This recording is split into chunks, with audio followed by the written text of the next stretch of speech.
Hey guys and gals, friends of YouTube, Love to Fly Helis here, or my name's Terry, as most of you know. But anyway, do a little short video here. Had a couple of people ask me to do a video for them, and I'm going to try to actually do kind of both in one here. I'm going to kill two birds with one stone. One gentleman wanted to, he's new to the hobby, and got him a trainer and engine and stuff, but he doesn't know anything about them. He wanted to know, you know, kind of the maintenance and cleaning of them, taking care of them, and how to tune them and stuff. So we're going to go a little bit over that on some engines. And then I have another friend that wants to know how to mount an engine on a profile plane like my twister that Ken built me. And I'm going to show him that in this also. So let me get the camera turned around here, different angle, and we'll show you some stuff. Okay, try to go over some basics here. First of all, I'm not an expert on this, and never claimed to be. So if there's anybody else out there that can give some tips to these young men, then you know, have at it. Because I'm no expert. I've been flying nitro for 6.5, almost 7 years now, and I've learned to tweak them pretty good. But there's always some other stuff that somebody knows out there that's better, and some things I might even like to know. So feel free to comment in any way on this and help these guys out. But basically, nitro engines, you have two types of engines. You have a two-stroke engine, which is a little higher RPM. You compare it to a two-stroke motorcycle and a four-stroke motorcycle. You know, the old two-strokes, you used to mix the gas and oil, and they just really wind up tight and real quick off the start. Well, this is a two-stroke. It's really fast, revving up and transitioning everything. They're good little engines. There's several on the market. I have mostly OS. I have probably 75% OS. They are, just for the money, they're the best you can get. YS is extremely good engines, but they're going to cost you a lot more. Magnum, I have 2 or 3 Magnums. I have some 4-strokes that I really like. I've had a couple of their 2-strokes that were kind of iffy. They were finicky. They were hard to tune and keep running good. But the 4-strokes, I really like them. They're well worth the money. I've got some Thunder Tiger 4-strokes. I really like those too. But my favorite, all in all, is OS. But you're going to pay a little bit more for them. You know, so it's just kind of what your budget is and what you want to spend on it. So anyway, you got a 2-stroke engine. Excuse me. This is a stock muffler that comes with it. Let me see here. Okay, this is the stock muffler that comes with most of your engines. Looks similar to this. This is a Bison brand pit style, what they call a pit style. Now this muffler will fit if your engine is mounted at a 90-degree sideways, then this muffler will bolt up on there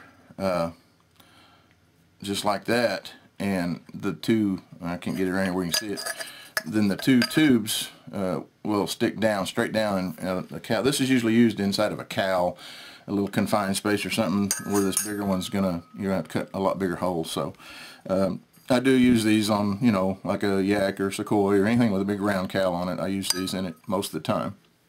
But anyway, this is an OS 55AX. I have probably 4 of these extremely good engines, high-powered, very high-powered. Same case as a 46AX, except the heads and pistons larger. So you got quite a bit more power here. This little wire deal, this is your needle valve right here. This wire, cable, and nut is an extension you can get. Generally, you have to have that to stick out of your cowl. I'd say 80% of your engines are mounted sideways to the right side, so this has to come up out of the cowl to be able to tune it. One thing you need to know if you mount a nitro engine inverted, you have to have a fueling valve on that airplane if it's mounted inverted. If you don't, this engine will flood every single time you fill it up, and you're going to have to pull the glow plug out, drain it, and then start it. If you use a fueling valve, what that does, when you put your fuel probe in, it shuts off the flow to the carburetor, so it all goes toward the fuel tank, and it fills in that way. The Robart makes a real nice one. It swivels. You turn it one direction, put your fuel line on it, and that shuts off the line going to the carb and keeps the fuel from going there. But either way, whatever you decide to use on that, if you run an inverted nitro engine, you have to have a fueling valve in there, or you will flood this every single time. Now, for whatever reason, if it's mounted 90 degree or up and down, even about a 70 or a 100 degree, 110, whatever that is, at a 40 angle, those don't flood. But if it's straight up and down, it floods terrible. And then you've got, this is an Evolution 52 two-stroke. I haven't actually ran this engine yet. I saw it on a video. I bought it from a guy, and I saw a video of it running, and it looked like a pretty powerful little engine. So this is what I'm going to put on my Twister Sky Pirate, is this one here. So okay, then you have a four-stroke. Four-strokes are very easy to identify because look at the head. On two-stroke, your plug's right on top. On a four-stroke, it's back to the back, and you have this valve cover. That's because it has overhead valves. This is where your valve rods go down, and there's a little gear inside here that operates those off the crankshaft. I love four-strokes. The thing about a four-stroke is they don't run quite as high of RPM, but they have more torque. You can swing a little bit bigger prop, and they're just better for like 3D and stuff. If you're running nitro, they have better transition and smoother than a two-stroke. But anyway, they're very good little engines, and the best thing about them is they get extremely good mileage, fuel mileage. This 55AX in an average 46 size plane, I can get 9 to 12 minutes on a flight. I put a 70 size four-stroke in that same plane. This is a 30, by the way, but if I put a 70 four-stroke in there, same size tank, I can get 16 to 19 minutes on a flight, depending on the fuel tank. Sometimes even 20 minutes. But that's the difference. So they get a lot better fuel mileage. So they cost more up front, and there's a little bit more maintenance to them. But in the long run, they are better on fuel, and they sound really good too. They sound more realistic, to an airplane than a two-stroke, high-pitched two-stroke. So the maintenance on these, it's basically the same thing. You've got a carburetor. Most of them are rear mount. Keep that clean, and your needle valves back here. And there again, you may have to put an extension on it. A lot of your bigger four-strokes, this is a 30 size, so it's not made where you can, but your bigger ones, usually you can take this header off and rotate it. In other words, if you need this needle valve to come out on the other side, you can rotate it and put it back on there, and it'll be sticking out over here, or your throttle linkage, whichever. You can on this one because it's small. This is what I have on my Gunslinger. The other maintenance thing on them is about every 2 to 3 gallons, you need to take the valve cover off, and you need to get you a little feeler gauge with all the little metal different thicknesses, and reset your valves, and it'll tell in your manual what they're supposed to be set at the factory. Just loosen them up, put that in there, and set them to that, and tighten them back down, and reset them about every 2 to 3 gallons. And I've never had any problem with any. I had one time. I had a Thunder Tiger 75. One of the valves came loose. Not really the valve, but the adjustment nut came loose in there, and it just stopped running. So I took that off and took my feeler gauge out of my box and tightened it back down, set it right there at the field, and still running great. So they're pretty easy to take care of. The other maintenance on any nitro engine, whether it be a two-stroke or a four-stroke, keep them clean. Try to keep them as clean as you can. The best thing I've found to clean them is denatured alcohol. Don't spray it on here when this is just immediately shut off and it's really hot. If it's hot, it shouldn't get real hot, but if it is, you run it too lean. But let it cool down just a little bit, and then you can spray this with denatured alcohol really good, and let that kind of set on there, and then you can wipe it off with paper towels real good, and get in between these little grooves and stuff. But just keep them clean. Don't let the dirt and gunk build up all over them and stuff. So and then if you're storing these, like I have all these right here over here in a box right now, if you're storing them and they're not in a factory box, be sure and keep your carburetor barrel closed. That if it's standing there open, dirt, dust can get in there, and it plugs that little needle valve. It doesn't take much, and then your engine's not going to run right. So keep that in a closed position. If you have to, put some tape or something over it, rubber band, but keep it closed position when in storage and when you're not using it. Now, if I'm going to store one of these for any length of time, if it's going to sit in here for 6 months or so, I'll put some after run oil in it. I'll take the plug out, put 3 or 4 drops in there, and take the muffler off, and well, that's the same place. What is it? Oh, the carburetor, I'm sorry. Take the plug out, put some in there, and then put some down the carburetor, and then turn it over by hand, you know, a few times, and let it mix all up in there. That will keep it from rusting. Honestly, I've been flying for almost 7 years. I have never used after run oil. I've never had an engine rust, not one single time. The nitro has enough oil content in it that the nitro itself and the alcohol in it evaporates real quick, and the oil content that's left in here kind of serves as after run oil. So out of 7 years, I've never had one single engine with the bearings rusted on it, even after setting a year. But the factory recommends that you use it, and it's probably not a bad idea too. I do have some, I just don't use it. But I've never had any problem, never had one rust. That's kind of the maintenance and care on them. Just clean and, you know, do your valves on the 4-strokes. On the 2-strokes, there's really not a whole lot to do to them. You might have to take your carburetor off and take the needle valve out and clean it at some point, but basically same thing. Keep your barrel closed. Even on your planes, when you bring them home and they're hanging on the racks, make sure the throttle barrel's in your down position, which it should be when you turn your radio off. So, and if you trim it all the way down, then that'll be closed, and no dust or anything will get in that. Your glow plugs, they generally will last quite a while. If you don't run your engine too lean, run them. I like to run my 2-strokes just slightly on the rich side. One thing, it makes the engine last a lot longer. Now, I could lean it up a little bit more and get a little bit more RPM out of it, but I just use a big enough engine, I don't need to do it. But I like to run them just slightly rich, I'm sorry. Not too rich, because it'll load up on you at idle and can foul your plugs. But generally a plug, oh gosh, I've run them for, you know, I fly all summer, all year long, and I've run them for a year or better without changing them. One good thing about an airplane, if it fouls out on you, 9 times out of 10 you can dead stick that plane and you're fine. Dead stick land it. But a helicopter, on a helicopter engine, that's something different. I change it every 2 gallons, whether it needs it or not. Because if you foul one out on a helicopter, it can be bad. It's not like you can just dead stick them every time. So keep a good plug in it. Use good quality plugs. And use the right plug that calls for the engine. So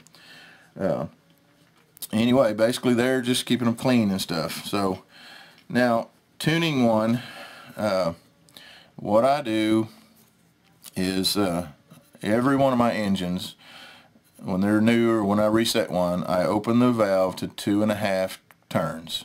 That's real rich. It'll start, but it'll be chugging and clugging and smoking. It's really rich. So before it runs too long, start turning that needle valve down. And usually around 2.25 to 2 turns, it'll start leaning up. And you'll hear it smooth up. All right. Go ahead and turn that a click at a time. Just click, click, click, click until it gets real high RPM. This is at full throttle. And until it gets to a good RPM, and then keep turning it until it starts to crackling or bogging down, and that's when you'll know that it's lean. When you hear that noise, when it starts to bogging and crackling, it's lean. So don't ever leave it at that and run it.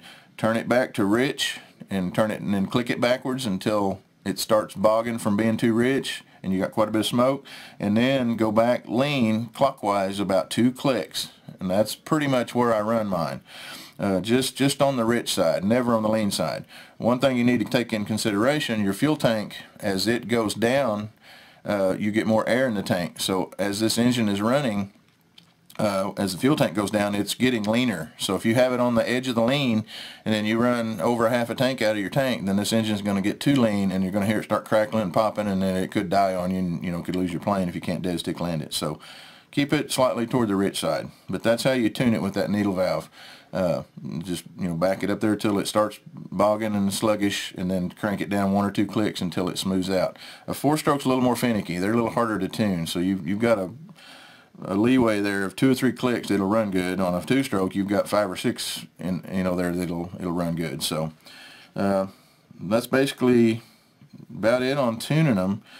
Every now and then go over them, check all your head bolts, your valve cover bolts, back plate bolts. Make sure everything's still tight. Make sure your mufflers are tight, not cracked. An engine will run really good as long as you have no air leaks whatsoever.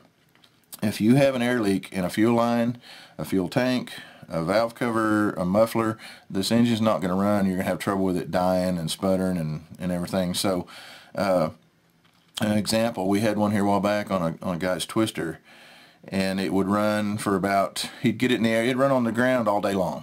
Well, you get it in the air, there's more airflow flowing over this engine and back through the cavity to the fuel tank. About a third of a tank down, it would die every time. So we changed the fuel lines out. Every fuel line, same thing, kept dying. So we finally pulled the plane apart and we pulled the fuel tank out. The little, in the end of the fuel tank, it's got a little rubber stopper, and there's a center screw in the center of that. That's how you tighten it down, and it squeezes up. We found that to be slightly loose, so we tightened it down. All right, put it back in the plane. It flew 2 flights, good. And then the 3rd flight, it started doing the same thing again. So we're thinking, okay, we've checked our muffler, we've checked our fuel lines, everything. So we took the fuel tank back out. That screw was loose again. Well, this time we noticed, and as we tightened it, if you tighten it just a little bit more, it would click. The threads in that back plate on that stopper were stripped, and we were tightening it but not going far enough for it to pop, and then putting it back in there. Well, the vibration was causing that to loosen up or pop loose, and then it was causing an air leak coming in around that stopper. And once we fixed that, we put a new stopper in it. Engine has run great to this day, had not one single problem with it. So make sure you keep good, clean fuel lines, good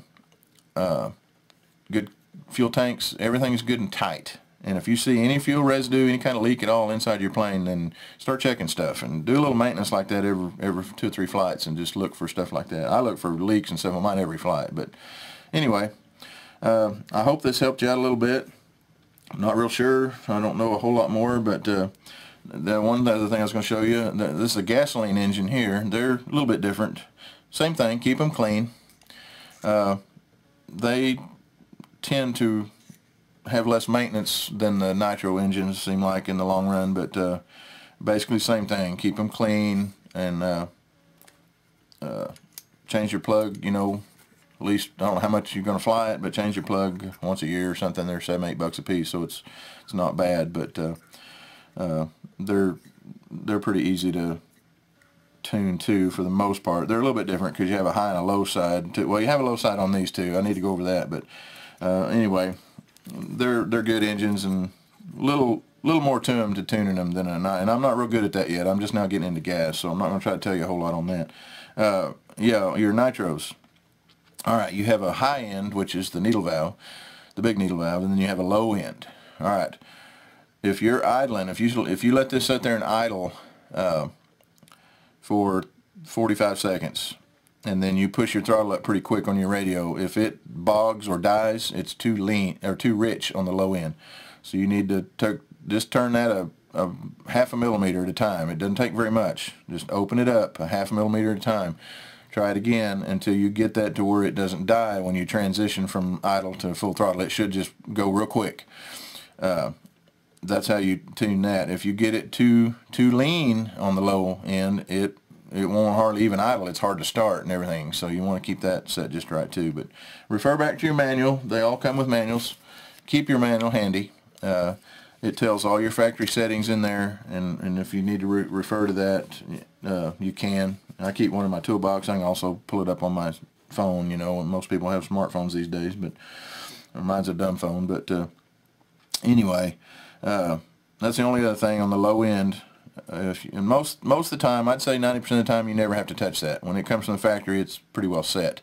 Once in a while, you'll have one that's a little finicky and doesn't want to transition good, and it's usually because it's slightly rich. So keep your mufflers good and tight, and good fuel lines on them. Keep them clean. That's about all there is to that.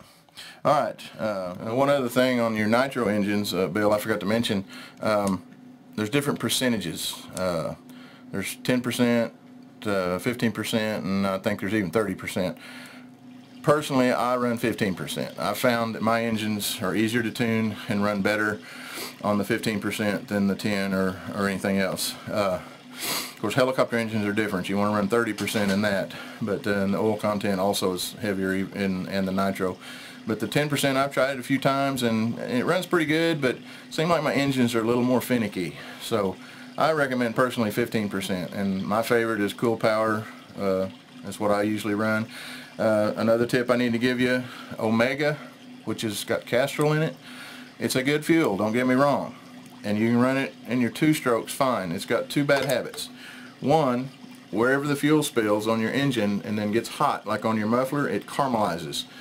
That is made from tree sap, that kestrel in there. So after time of setting, that if it sets, it turns back to a sappy type stuff. So it also caramelizes all of your engine, makes it look really old real soon. So I don't like it because of that reason.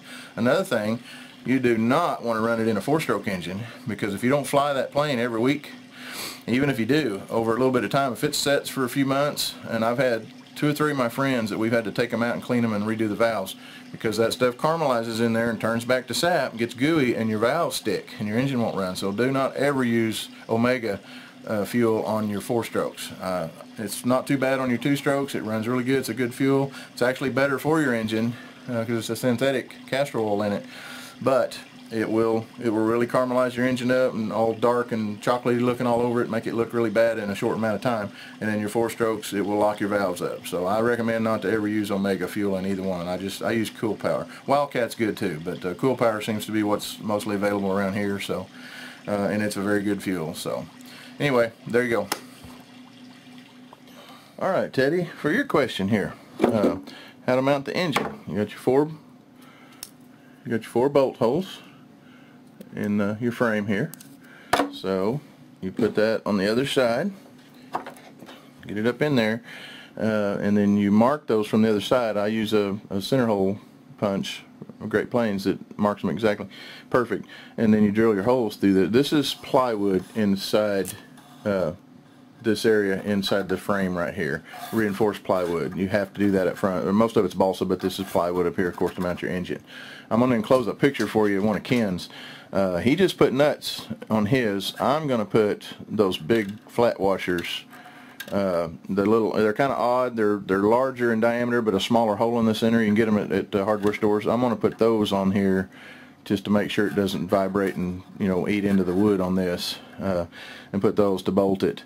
Now, to decide where you want this, as far as the thrust washer from, I guess you'd call that the firewall. I don't know, maybe this is a firewall back here. But anyway, what you do on this plane is all of your electronics are, let me get this zoomed back out here. All of your electronics and battery stuff are inside these 2 little compartments on each side of the wing. So you have nowhere to move the battery forward or backwards. The battery goes in here, a couple of servos, and then a receiver and some servos. So there's nowhere else to put it in a profile plane. So for your balance, what you want to do is get everything together on this plane the way you want it, and the very last thing you do is mount your engine and your fuel tank. So what you will do is mark your CG on the bottom of your wing, and then you take your engine and you stick it in here. You can use some little plastic lightweight clamps. I've got a whole drawer full of them. You can clamp one on the top and one on the bottom to hold this engine in place, and this one kind of fits in there solid anyway. So anyway, clamp it in there, pick your plane up, see where the CG is. If it's tail heavy, then move your engine farther forward until you get it right where you're playing, either or aft or forward, until you get your plane right where it's balanced perfect, and then you mark it and drill your holes, and that way you use your engine to balance it rather than trying to move your battery around, because you don't have anywhere else to go with it. Okay, then on top of that, your fuel tank, and there again you'll see in the pictures that I'm going to enclose, the fuel tank mounts right here. Let me zoom this back out. Okay, it mounts right here. It does overlap the engine a little bit, and what you'll see in the picture is behind it there's 2 blocks of wood that you cut out, and you can glue them on or bolt them here and here. Usually I run the bolts through the blocks of wood all the way through the other side so they don't come loose, but then you make them till this tank fits against it, but yet it doesn't touch your engine right here. And then you put you can use zip ties or whatever Ken has took and cut the ends off of them and put screws to them on his. You can also use aluminum banding or something, but anyway, the fuel tank mounts right there. It's a 6-ounce tank. This plane on a 46 or 55 or this 52 Evolution should run 10-12 minutes on that. So anyway, you cut your blocks and mount back behind here, and you'll be able to see that in the picture that I show you of his already finished. One here and one toward the back. and then you put your strapping around that to that block. And what I'm going to do, and I'm assuming Ken did too, is drill through the block. I'm going to glue the blocks, but I'm going to drill all the way through them and put nuts on the back side too, kind of like the engine, so we make sure that it doesn't come loose. And that's what holds your fuel tank in there. And then you can run your fuel lines just over the top. You can see what Ken's done. He's brought them around through here and stuck them through the back of the engine right here and come out on the other side, so that keeps them kind of secured on that. So, and one other thing I forgot to tell the other fellow on the engines, an open engine like this that's not in a cowl, you only need 2 fuel lines coming out of your fuel tank instead of 3. If it's closed up in a cowl, you're going to need 3 fuel lines, 1 fill, 1 vent, and 1 carburetor. But on an open engine like this, you just pull the line off of the carburetor and fill it from there. So all you need is that and a vent. So anyway, if either one of you guys have any questions, just give me a holler. I don't know how thoroughly I went over this, but hopefully Bill and that wanted to know about the engines and stuff, and Teddy, you want to know how to mount it on this profile plane.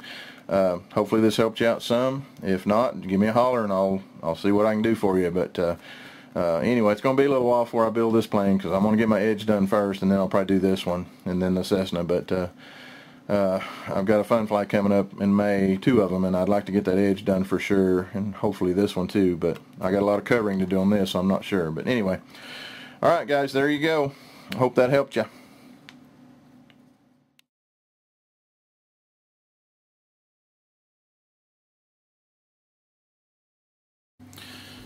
Alright, boys and girls, I hope that helped you guys out, Bill and Teddy and anybody else that's interested.